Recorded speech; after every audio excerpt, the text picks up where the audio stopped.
O impasse entre a Bíblia e o Alcorão não é apenas uma divergência de opiniões religiosas, mas na verdade é um conflito muito grande de lógica interna, porque se analisarmos os textos de forma rigorosa, chegamos a uma encruzilhada onde as duas escrituras não podem ser verdadeiras ao mesmo tempo. A base do problema é que o Alcorão não se apresenta como uma ruptura total com o passado. Pelo contrário, ele afirma repetidamente que veio para confirmar a Torá e o Evangelho que vieram antes dele, na Sura 3.3. O texto islâmico orienta que, se houver dúvidas sobre a nova mensagem, deve-se consultar aqueles que leram as escrituras anteriores, na Sura 10.94. Porém, é aqui que nasce o problema. Se o Alcorão manda a gente conferir a verdade na Bíblia, ele admite que a Bíblia é uma autoridade confiável. Contudo, ao lermos a Bíblia, ela contradiz os ensinamentos centrais do Alcorão, como a Trindade e a salvação pela graça. Portanto, a conclusão lógica é que, se a Bíblia está certa, o Alcorão está errado, por contradizer o que veio antes. Se a Bíblia estivesse errada ou corrompida, o Alcorão também estaria errado por apontar uma fonte falsa como uma base de validação. Também nós temos um erro historiográfico muito grande acerca da crucificação. Um dos pontos mais críticos é a negação da morte de Jesus na cruz. O Alcorão afirma na Sura 4.157 que eles não o mataram, nem o crucificaram, mas isso lhes foi simulado. Porém, do ponto de vista da ciência histórica e da historiografia moderna, essa afirmação é amplamente incorreta. Não há nenhuma evidência ou documento do primeiro século que sustente a ideia de que Jesus não foi crucificado. 98,8% de todos os historiadores no mundo, desde os primeiros séculos até os dias atuais, todos confirmam que Jesus foi crucificado por ordem de Pôncio Pilatos durante o governo de Tibério. E ainda nesse assunto nós temos um vazio documental muito grande, pois o Alcorão ele foi escrito cerca de 600 anos após os fatos que ele menciona. Não há registros históricos, arqueológicos ou relatos de testemunhas que neguem a crucificação nos séculos que precederam o Islã. O conflito é que, se o Alcorão nega um fato que a história e a arqueologia confirmam como real, a sua precisão como um relato revelado é colocada em xeque. E aqui chegamos na teoria da corrupção. Muitos apologistas islâmicos tentam resolver esse dilema dizendo que a Bíblia foi corrompida ao longo do tempo. No entanto, essa afirmação é falsa.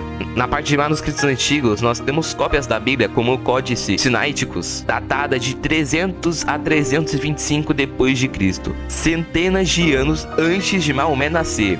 E a Bíblia que existia na época em que o Alcorão foi escrito é exatamente a mesma Bíblia que nós temos hoje, exatamente a mesma. Portanto, se o Alcorão chamou a Bíblia de luz e guia na Sura 5.46, naquele século, ele estava validando o texto que já continha a afirmação de que Jesus é o Filho de Deus e que morreu na cruz. Se o texto já era corrupto naquele século, o Alcorão errou ao chamá-lo de guia. Se o texto não era corrupto, o Alcorão errou ao contradizer o que ele ensinava.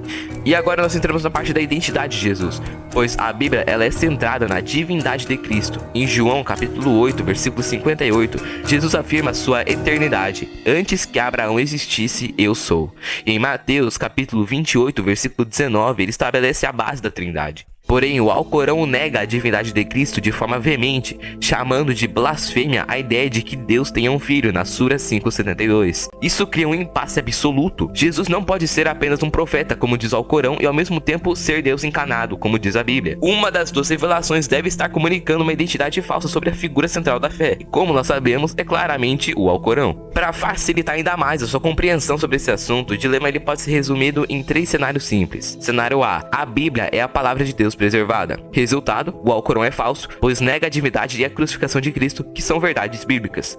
Cenário B: a Bíblia foi alterada e está cheia de erros. Resultado: o Alcorão é falso, pois ele afirma que ninguém pode mudar as palavras de Deus e instruir os fiéis a buscarem orientação em um livro que neste cenário seria uma mentira. Cenário C: a história está correta sobre a crucificação. Resultado: o Alcorão é falso também, pois nega um evento histórico sólido e documentado por testemunhas diretas e historiadores seculares. Em qualquer uma dessas vias lógicas, a afirmação de que ambos os livros possuem a mesma origem divina torna-se insustentável.